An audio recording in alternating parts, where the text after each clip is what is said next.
It's River to River from IPR News. I'm Ben Kiefer. Well, you probably noticed your grocery bill creeping up over the past year. Maybe you've chalked it up to inflation or supply chains disrupted by the war in the Middle East or just the price of everything these days. But there's another force at work, and it's one that hits the Midwest harder than most of the country: tariffs. In the first part of today's program, two different takes on the current economic moment here in the Midwest. Later, Ben Murrey of the Common Sense Institute with his view. But first, let's go to Frank Manzo. Frank has spent months digging into exactly how much tariffs are costing households right here in Iowa and across our Midwest region, not in abstract percentages, but in real dollars out of real paychecks. Frank Manzo is an economist with the Midwest Economic Policy Institute. He's the author of a new report examining how tariffs have affected household costs, manufacturing jobs, and GDP across 6 Midwest states. Frank, thank you for joining us. Thank you for having me this afternoon.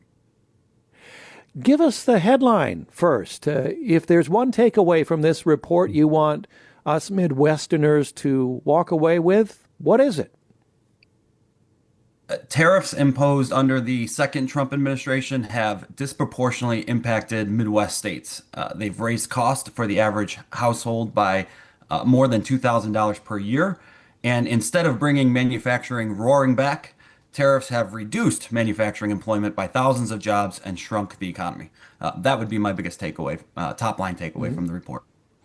Talk a little bit about the data here, because you pulled it from the U.S. Departments of Labor, Commerce, Agriculture, also Yale's Budget Lab. What makes you confident that stitching those sources together gives you an accurate regional picture? Yeah, we're looking at official, U.S. government data, as well as some data from Pew Charitable Trust, the Budget Lab, and then the Federal Reserve Bank of New York and Federal Reserve Board. So these are all very highly respected official government sources, and we're looking at the effects on 6 Midwest states from Iowa to Indiana and Michigan. And household costs are based on each state's consumer spending, on their market for imports, on even on their manufacturing industry. So we're looking at all the economic data and really filling a void in the research. We had a lot of national estimates, but no one's showing what is the effect in our region. Mm-hmm. Okay, we'll get down to the sort of individual household impact in a moment, but perhaps this historical question: the effective tariff rate rose to around 10% coming into this year. How does that compare historically in recent history, including under the last Trump administration, the Biden administration? What can you say there? Yeah, tariffs on average, so the effective tariff rate, the rate that's of tax that's levied on all the imported goods coming into the United States, that used to be 2 or 3%, and coming into 2025 it was about 3%, and then that jumped up to an average of about 10%. It was higher at certain points during the year, lower as tariffs were on again, off again, and then this year, as the Supreme Court ruled tariffs were unconstitutional, it went back down, but then went back up with executive order on with a 10% across the board tariff and new tariffs this week. So, this 10% plus is an outlier by modern standards. The highest rates, it's the highest rate since the 1930s. Mm-hmm. Okay, if I'm understanding your report correctly, you found tariffs account for roughly 1 to 3% of a typical household's income nationally, closer to 1% in Iowa. Help us understand what that actually means for a family's budget. Right. So, yeah, research from economists, especially at the Federal Reserve, that research consistently shows that tariffs are passed through to consumers. So that's kind of point one. Households absorb at least 90% of the cost, if not 100% of the cost. And so by raising the price of many consumer goods, tariffs impact every household, reeling from high inflation, but they do have outsized impacts on low-income families who can least afford it. Those working families spend more of their budgets on the types of things that are affected most by import taxes. These are, food and groceries, clothing, automobiles. And so the result is that households in Iowa exhausted more of their earnings on new tariff costs, and in particular, low-income households exhausted more of their earnings on tariff costs compared to, higher income folks. And this represents, 1 to 3% of household incomes across the Midwest, and that accounts for over half the rise in inflation last year. It's money spent on a tax that could have gone to other items. Have consumer habits shifted as a result of these increased costs that you can see in the data? Well, it's hard to say that they haven't, right? People are still, I mean, they're still spending, and maybe taking on more debt than they previously would, putting it on a credit card, or taking out a HELOC to fund some of their daily essentials. But it'd be naive to say it hasn't shifted at least a little bit, right? Buying either more American-made products or buying, substituting, when the price of beef goes up, buying more chicken or buying more fish, things like that. So it definitely happens. Overall, the impact has been an increase in inflation. Yeah, talk a little bit more about that, the lived experience. When you're at the grocery store filling up your car with gas, is that something that consumers notice in their own budgets, or is it just more visible to you as a data point than a lived experience? It's both, right? So like the Iowa sales tax generates about $4 billion in revenue, and that revenue funds education, healthcare, public safety. These new tariffs have cost another $1 billion, but in this case, they're doing nothing for schools or healthcare or workers in Iowa. So it's just like having an increase in the sales tax in Iowa. So you're paying more, but in terms of the actual examples, right? Prices at Walmart, for example, rose by an average of 5% last year, and the largest increases were in these tariff-sensitive goods. So you're paying more for coffee, chocolate. Those are imported from South America and had large tariffs attached. We're paying more for pineapple, paying more for beef, and some of this is not just tariff related. It's in part tariff related. Some of it's climate related. Some of it's due to our own production at home. But all these things, fruits, vegetables, oil and gas, car parts, lumber, they're all imported, especially from Mexico and Canada, and they're leading to higher prices at the pump and higher prices at grocery stores. Let's drill down a little bit more on the Midwest's particular exposure here, if we could. Why is the Midwest more exposed to tariffs than other parts of the country, and how much of that comes down to our region's agricultural economy? Great question. The Midwest is very exposed, particularly exposed to tariffs because the region, first of all, remains the epicenter of U.S. manufacturing. And then second of all, consumer spending accounts for about two-thirds of our economies. So when households are spending, our economies get improved. But when their households get hurt, our economies are really impacted. We have a lot of manufacturing here. Michigan and Indiana are, for example, the most exposed to trade wars and have suffered the biggest hits to both households and manufacturing. And then you mentioned agriculture. The retaliatory actions from foreign countries, like those from China on soybean and soy-based exports or on our corn products, those have the largest adverse effects, in particular on Iowa's economy, but on Midwest farmers across the region. Okay, you described that in your report as, I think, as a second order effect. Foreign countries retaliating against U.S. tariffs by targeting our exports. Explain a little bit more what that chain reaction looks like. Yeah, because of course, tariffs, they've been used as we talked about, have been used across years, across generations. It's a tax on items that are imported from other countries, and targeted tariffs have long been a tool to protect American producers and workers against unfair competition, especially from countries with low wages or without any environmental standards. But the issue is that these blanket across the board tariffs, like those levied since 2025, they invite greater retaliation from countries that say, "Oh, they're raising our prices, we're going to raise their prices," or we're basically going to try not to import any corn or soy from the United States. And so they retaliate and apply their own tariff rates, and that reduces our access to global markets. And no region of the country, again, is more exposed to that risk than the Midwest. Mm-hmm. And ag exports fell for the first time in a long time, right? Yeah, well, certainly U.S. agriculture exports fell. The number was by $7 billion last year. Not coincidentally, the agricultural industry that's GDP, or its gross domestic product, how much it contributes to the overall U.S. economy. That also fell by $7 billion last year, after we account for inflation.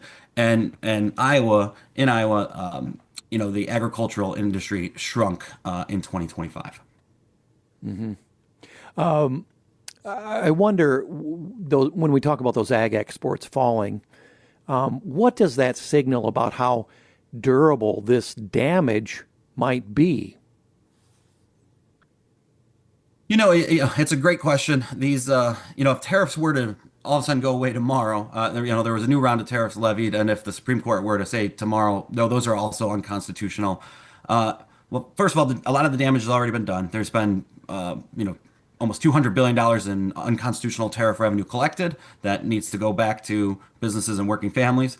And then on top of that, it is the reputation to the rest of the world, because there's nothing that businesses, whether they're based in the U.S. or based abroad, there's nothing that those businesses like more than certainty. And these on again, off again tariffs, higher rates imposed for different reasons at different times, that causes high uncertainty, causes higher costs to those businesses. And again, and countries may say, we just can't trust the United States going forward, even if there is a change in political leadership. Right. That would be a long-lasting impact. We're going to break in just a moment, but I always think about this, of course, we are not countries, but we are individuals. If in a community someone burns you like that, I'll just say it that way, you're going to be shy, regardless of whether they change their policies, right? Yeah, certainly. I mean, that's exactly it. You want to make sure you're building trusts with other individuals, other businesses, other workers, other countries, instead of destroying that trust, or proving that you are untrustworthy. And these on again, off again tariffs, these one size fits all blanket tariffs, they disrupt that trust. They disrupt supply chains. They increase production costs, and they result in fewer jobs for Midwest workers. Frank, if you could hang on for a moment, we have a few more minutes to talk with you after our break. Frank is an economist with the Midwest Economic Policy Institute. Yes, of course. Happy to. Thank you.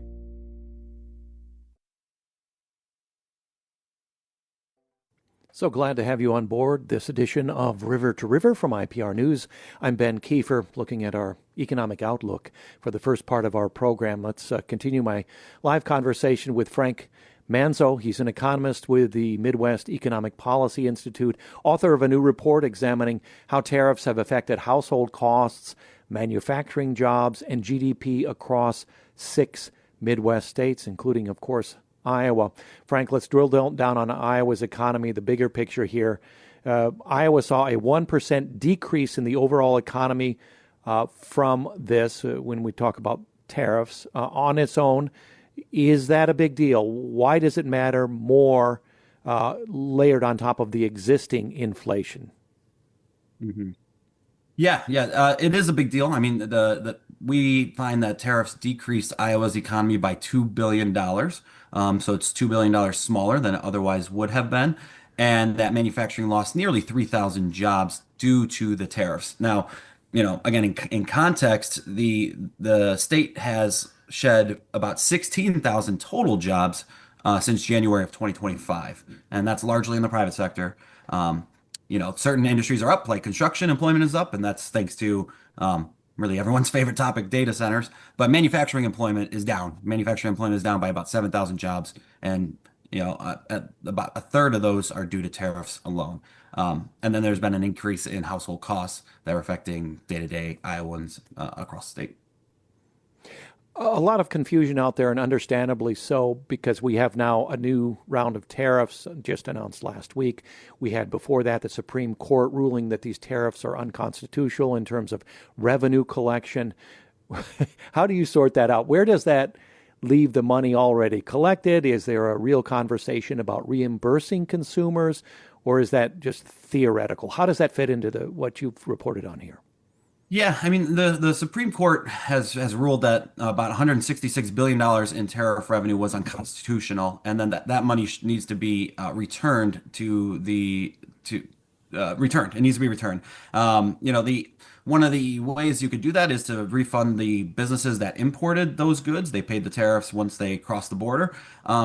But those businesses, according to the research, have simply passed along those tariffs into higher costs for consumers.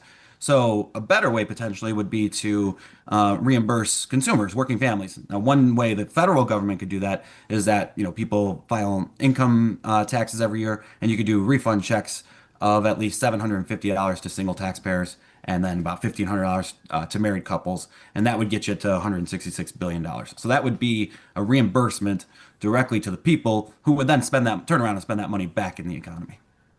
Mm-hmm. Tariffs have traditionally been sold as a way to protect American workers from unfair foreign competition. What do your findings in this report suggest about their effect? Are they doing more harm than good this time, or more good than harm? I mean, there's no doubt about it that tariffs can protect American producers and workers against unfair competition. They have in the past. That revenue that's generated could then be reinvested into those affected workers, or retraining workers, into the building up U.S.-based businesses and industries.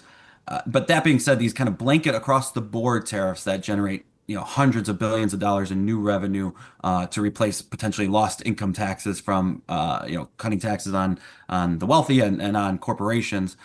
These across the board tariffs are having more. They're having a greater level of harm than they are improvement for protected workers. We've had more job losses and less GDP than we otherwise would have without the tariffs. Give us a sense of the business sentiment surveys you've looked at. They've been consistently negative? What are businesses actually telling you? Yeah, I mean, businesses are reporting just a greater level of uncertainty and higher costs as a result of the tariffs. There's always questions. Have you raised costs in the last week, and then are you going to raise costs in the next 6 months?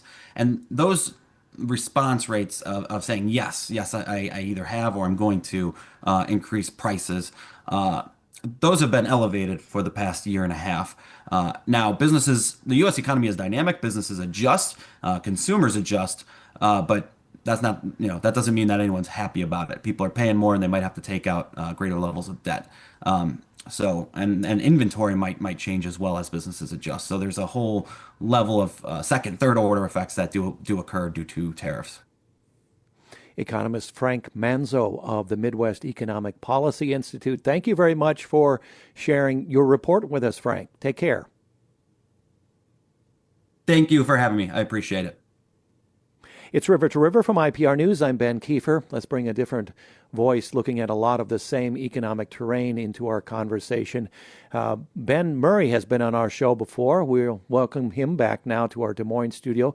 Director of Policy and Research at the Common Sense Institute, the author of the organization's recent research tracking how Iowa's job market, its manufacturing base, and the toll inflation has taken on household budgets.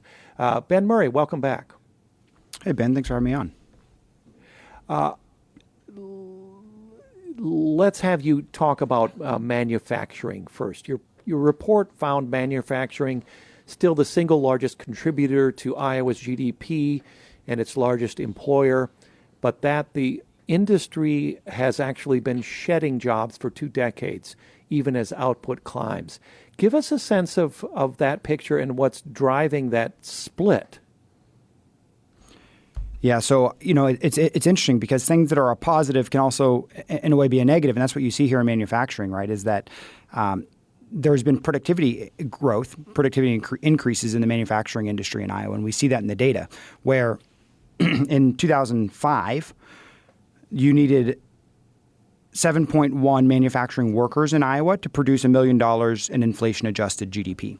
And today you need, that was 7.4 workers. And today you need just 6.1 to produce the same amount of GDP productivity, right?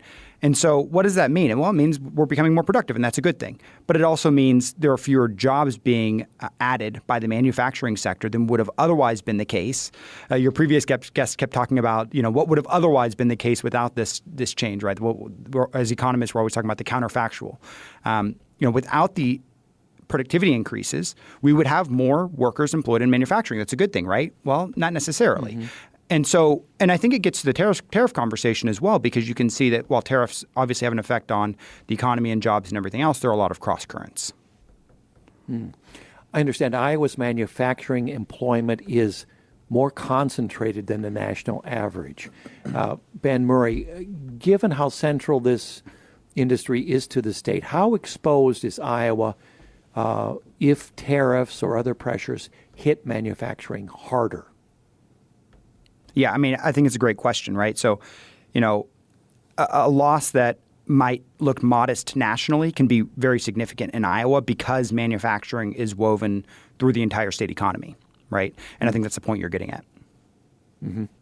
Yeah. So if Iowa lost its manufacturing jobs altogether, what does your modeling suggest? So what we did with our model is we said, what is the hypothetical if Iowa were to just lose the manufacturing industry? Obviously, that's not going to happen. But what it does is it illustrates the contribution, not just the direct contribution. We know that manufacturing accounts for a little over 216,000 jobs in Iowa. But it's also the indirect effect. So there are direct 216,000 direct jobs in manufacturing in Iowa. But when you account for the indirect effects of the industry, you're looking at $511 billion in GDP contribution, direct and indirect and induced, according to our model. We're looking at 500,000 jobs annually, not just the 216,000 direct jobs in manufacturing. But if we were to lose the industry, we would lose another, over 250,000 jobs just from the knock-on effects of not having that industry. Mm-hmm. So one industry carries a lot of weight. It does. You have to think about transportation, utility, trade, right? That's a separate industry that's closely tied to manufacturing. You have to think about ag. The ag industry in Iowa is very closely connected to the manufacturing industry. Think about the loss of jobs and productivity in ag if we didn't have manufacturing to go along with it. Think about construction. You can go on and on. Yeah. Let's pivot to the jobs picture if we could, Ben. Iowa gained jobs in the first half of 2026, but ranks really low nationally in job growth. What's it, 46th over the past year, and has actually lost nearly 10,000 jobs over the past 12 months. How do you square modest recent gains with that weak year-over-year trend? I think it's useful to zoom out to the annual picture, right? Going back to, and we do this in our report here at Common Sense Institute, going back to 2021 to this post-pandemic period.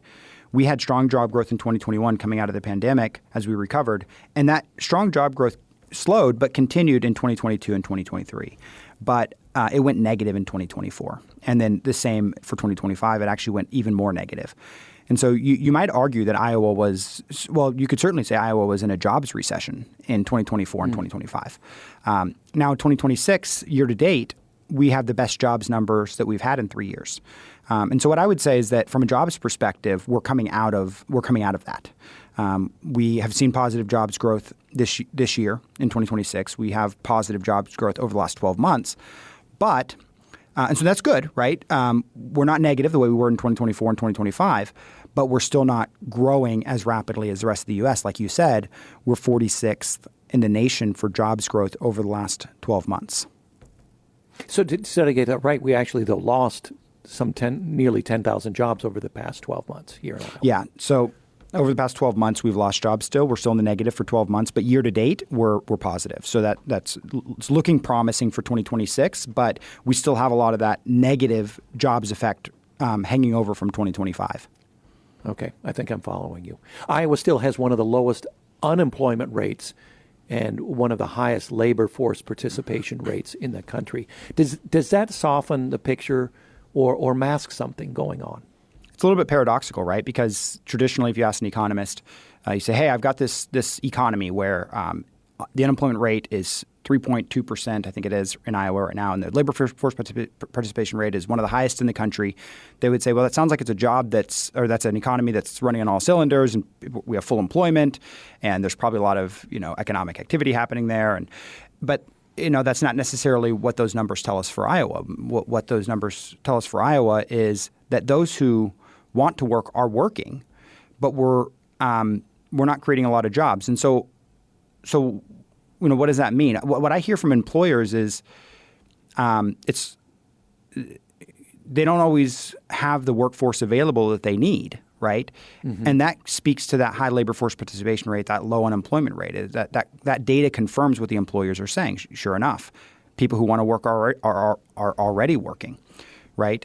And yet we're not creating jobs. And so there's a little bit of a chicken or egg question, right?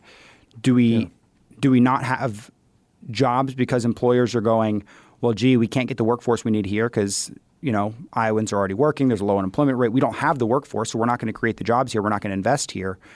Is that what's going on? I don't know that I can say, but it is a bit paradoxical. But what it indicates is a little bit sluggish economic growth here in Iowa, a little bit sluggish jobs growth.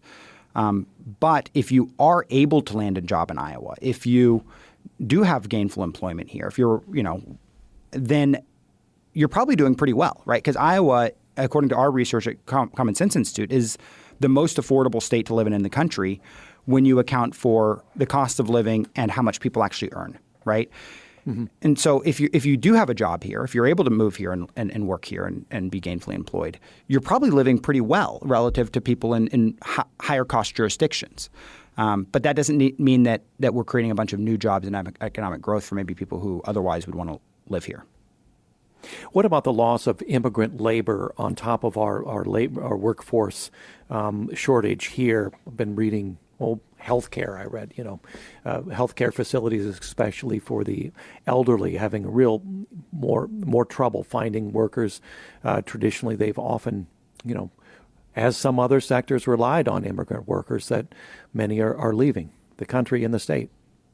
Right. So Common Sense Institute did do some research on Iowa's demographic trends and where our population growth is coming from, where our workforce growth is coming from. And especially in your rural counties outside of the metros, really any positive population growth that's happening there is completely attributable to international migration at this point. And even at the state level, even when you account for the metros, a lot of our demographic growth, our workforce growth is attributable to immigration. Now, of course, immigration policies have now decreased at the federal level, have now decreased the amount of immigration into Iowa as with the rest of the country. And we're seeing a drag on, according to our models, we're seeing a drag on economic growth from that. Mm-hmm. How much of a drag? Is that measurable? Yeah, so what we did is we looked at, and I have to look back at my numbers here, but we looked at, again, back to the counterfactual, what would things have looked like had immigration not dropped off, right? Mm-hmm. And what we found is that our model estimates that the steeper than anticipated decline in foreign migration relative to our model baseline resulted in economic losses amounting to a loss of about 8,500 labor force participants and about $231 million in GDP loss in 2025. Mm-hmm. Let's talk about inflation in the final 2 minutes we have, if we could, Ben Murrey. Your organization found that typical Iowa household spent over $57,000 more than in 2020 just to maintain the same standard of living. Break that down for us quickly. Where is that money actually going? So the main driver of inflation over the past 12 months has been shelter and energy. So that's accounted for about 70% of inflation in the Midwest is shelter and energy. And when I think about the tariff report and I read it, your previous guest, I think that probably contributes to it. But when I look at their data, and it's just a little bit of an oversimplification, but we've got about a minute left. Sorry it, to it just give you suggests a that time warning. Yep. their research suggests that nearly 100% of the increase in the cost of living for a household is attributable to tariffs. I would say that's probably not true. In other words, it's probably not true that we would have zero inflation if not for tariffs. But I think it's directionally correct that tariffs have contributed. Okay. And in closing, we have tariffs, the shifting manufacturing sector, lingering inflation. In 30 seconds, what worries you most about Iowa's economic position heading into the second half of this year? I'm concerned that the turnaround in jobs will continue, or in 2025, we started off the year stronger and we ended up very negative in the second half of the year. So I want to continue to watch the jobs numbers here in Iowa. And I think we need to continue to see investment and GDP growth here in Iowa. Ben Murrey, always nice to have you on the program, Director of Policy and Research at the Common Sense Institute. Until next time, Ben, thank you so much. Thanks, Ben. Coming up after a short break, we'll talk to Kyle McMahon. He ended up building something closer to the Kelley Blue Book for tractors. Stay tuned. It's a fascinating story.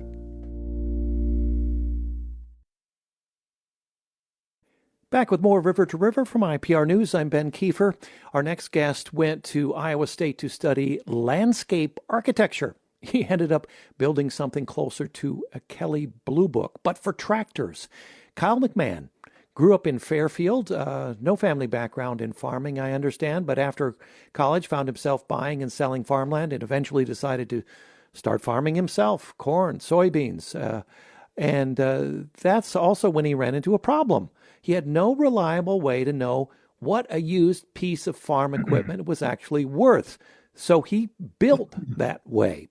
Kyle is the founder and CEO of Tractor Zoom. That's a platform that's become the go-to source for equipment valuation for farmers and dealers across the country. He joins us live today. Kyle, welcome to the program. Thanks for having me. Did I get that quick synopsis of where you came from, how you got to this point, pretty much on spot? Yeah, growing up in Iowa, agriculture's all around you, but I didn't grow up on a farm, so it's a pretty unique position to be in where everything I do now is agriculture. It's a hard industry to break into if you don't have generations before you, but we're having a blast and solving some real problems within agriculture.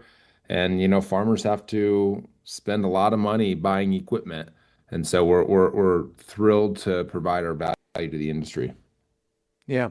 You studied landscape architecture at Iowa State. What pulled you toward agriculture in the first place before we get to your, I'll just say, aha moment in what you created there with Tractor Zoom?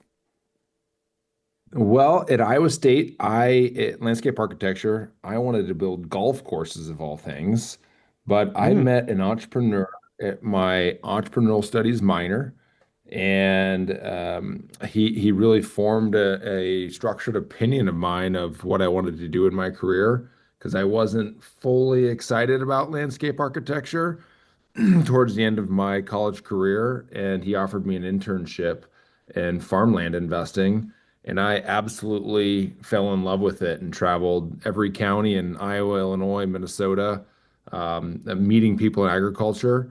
And I naturally fell in love within ag within 4 years.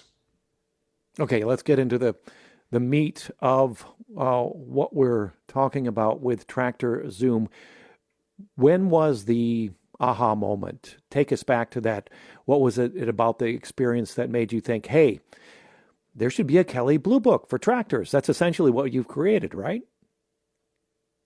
Yeah, that's one of the components that we've created so far. It ultimately came down to I've always had a passion of identifying problems and figuring out solutions.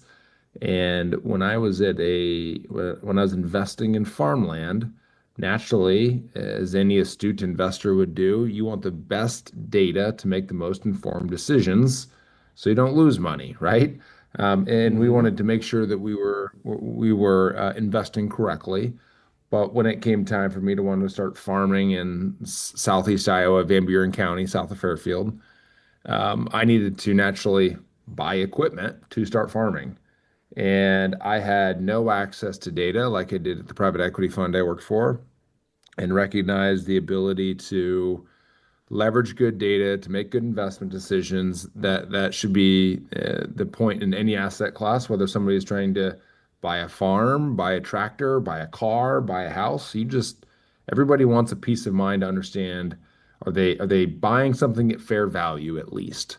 And I thought about it for maybe two months, called over 100 farmers doing discovery and equipment dealers and auctioneers and bankers, and there was a clear market opportunity where I said, okay, I feel comfortable leaving my good private equity career trajectory into starting my own business. And we launched Tractor Zoom in 2017. So we've been in business 9 years. And today we have 65 employees and Wow. quite a few open positions as we continue to recruit software engineers and data scientists to help our customers. Yeah, is Tractor Zoom those 67 employees? Are they mostly in Iowa, some in Iowa, or spread out? Where are they? Mostly in Iowa. Our office is in West Des Moines, and we love building a culture here in Iowa. But naturally, when we need to find the right talent, we do have to look remotely. And the ag dealership space that we play in, it's hard to find everything we need right here in Iowa. So, roughly 55 employees here at our home office in West Des Moines, and the remaining would be remote for specialties that we need. Okay, 2017, the start of Tractor Zoom. Before that, before Tractor Zoom, how were farmers actually figuring out what a piece of equipment was worth? How were you figuring that out? Walk us through what it looked like at, say, a farm auction. That would have been where you would have what acquired a piece of used equipment, right? Yeah. Yeah, yeah, great question. I'd say 15 years ago, if you showed up to a local farm retirement or farm consignment auction, which is a pretty small industry, naturally, but I would frequently show up to these, and farmers would have a notebook where they would record the prices. So if there were 100 pieces of equipment sold that day at a farm auction, farmers are spending all day long sitting there, maybe not even buying anything or intending to buy, but they wanted to record the prices. So it was very manual at the time, and there was no good online database of auction results. And so we recognized a niche in our industry to digitize all of the upcoming auctions. So farmers could easily go to tractorzoom.com, search all the upcoming auctions for exactly what they wanted. Maybe they're looking for a John Deere 8RX tractor that they specifically need, and they want to know exactly where there's one coming up for auction. We are the only, and really today still are the only true online marketplace for upcoming auction inventory. So through that process, we could digitally collect all of the data and sold prices, where we could ultimately build out our TractorZoom Pro price database to where we're tracking over $25 billion of sale transactions and Mm. helping over 1,400 dealership stores and half the ag banks across North America figure out what equipment is worth on a real-time basis. Yeah, most of us have experience buying a car as a major purchase, but just to put that into perspective, a piece of farm equipment can be $500,000 easily, and so if you make, if going back to the car, if I buy a car and then I find out, oh, geez, I paid 1,000 or two more than I really needed to be, that hurts. But it hurts even more when you have a piece of Yeah. equipment that's four or $500,000, right? Exactly. Our whole motto has always been, if you're 10% off, you need better data. And 10% of 500,000 is $50,000. That really stings, where you could invest that into the dealer in the farmer's business much more wisely. So, with that, it's a volatile market. Tractor prices don't always stay stagnant because ultimately, it's a commodity business. So maybe some of your listeners pay attention to the corn and soybean markets, but it can be volatile to be a farmer. Some years is really profitable. Most years is enough to kind of hang on, and then there's some years where it's really challenging. And those really challenging years are kind of where we are right now. And I feel that pain as a farmer myself. Fertilizer costs are expensive. Seed, all of your inputs are quite expensive, and while prices continue to rise, it makes it hard to run a farm business. So we really try to understand what is the fair market value of that equipment, so then everybody understands the transparency and not necessarily thinking about it overpaying, but it's more about what is it worth today. Yeah. If you just joined us, Kyle McMahon is with us, founder and CEO of Tractor Zoom. He's an Ames entrepreneur, built what has been referred to as the Blue Book of tractors. And you talked about the rise of those input costs there. I understand equipment prices on the farm have really jumped up, haven't they? Yeah, definitely. And if you think about the COVID effect, everything in our world is 50% more expensive than it was 6 years ago. That's just a reality of the fact, whether it's your groceries, whether it's your house, whether it's your car. We've just had significant inflation, so things are that much more expensive. But the revenue side of agriculture hasn't gone up at that same trajectory, so it is more challenging to farm today. But I kind of point this back to the equipment market. I try to relate it to automotive dealers. If everybody here or your listeners drove past an auto dealership in 2021 during the supply chain issues, there were no cars for sale, no new and no used cars for sale on dealer lots. Now, when you drive by, they're full, right? So that Yep. dealer has all of the inventory they need to sell those cars to consumers. That similar effect happened in the heavy equipment and agriculture space, and now it's relatively a challenge for dealers because they had no inventory. Now they have too much inventory, and farmers, the net farm income is lower, so they can delay purchase decisions. So dealers really have to lean into their parts and service business to service the customers that they have in their local areas, and make equipment sales when the opportunity arises. Like that's the nature of the industry that we're in. We do a lot of reporting on equipment values to our industry, around what's happening. I think dealers are doing a pretty good job right now managing their used equipment inventory, but it's a lot of inventory to sit on if farmers are choosing not to purchase equipment. So those are the other really fun opportunities that we get to nerd out on, I should say, with our customers is really look at the inventory they have, think about used equipment strategies, what is going on in pricing, where's pricing headed, and really help them build a really stable business because the other side of our business outside of just pricing is also sales workflow technology. So we take this Oh, this data, yeah. implement it inside of our sales workflow called Anvil, and we have about 1,000 dealers that are using that across North America to help them sell. So 6,500 salesmen are within the software on a daily basis selling equipment. Now we're really bringing the efficiency to them by uncovering the data inside their sales solutions to help them make better decisions, help them support their farmers, and deliver a better experience when a farmer does want to buy a piece of equipment or trade in or upgrade. Hmm. So we're really conscious about the farmer to dealer relationship because that is such a strong local relationship that most farmers have across the world.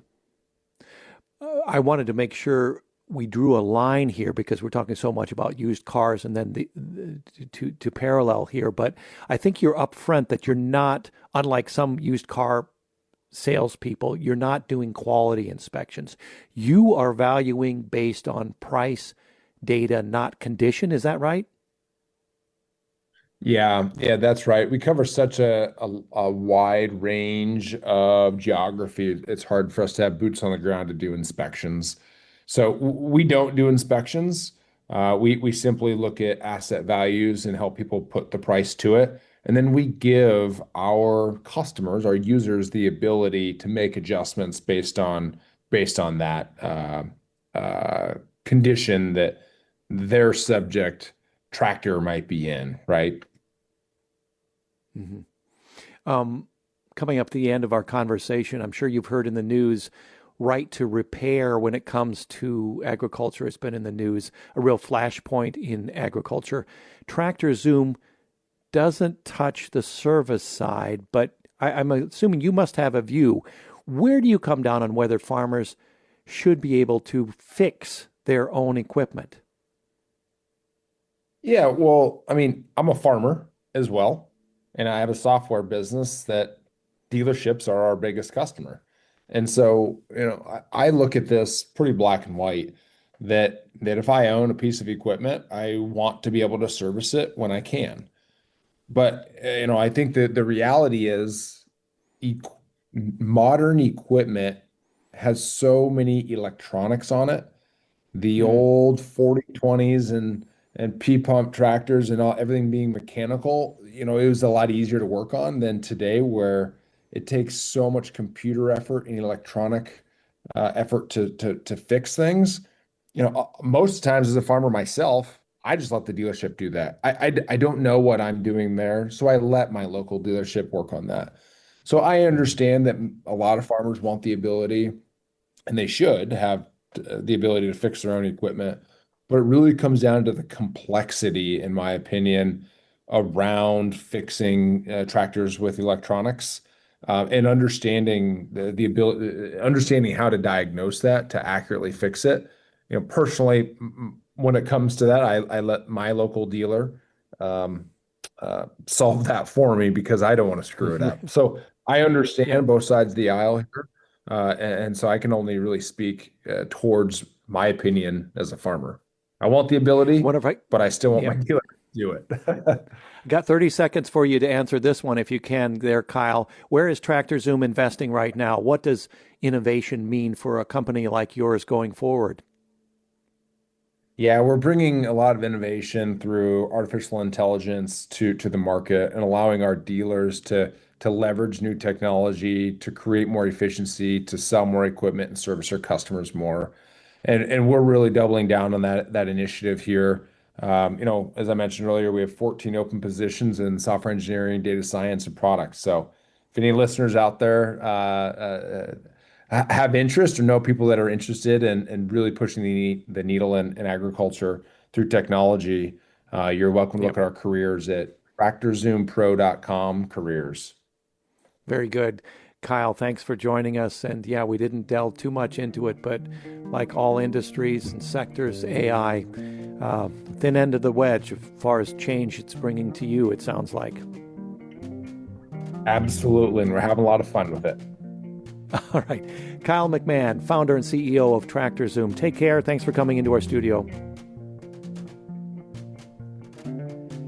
Today's show produced by Danny Gear with technical support from Nev Kelly and Tony Sarabia. Tomorrow on the program, Congress wants to make internet safer for kids, but does the Kids Act go too far or not far enough?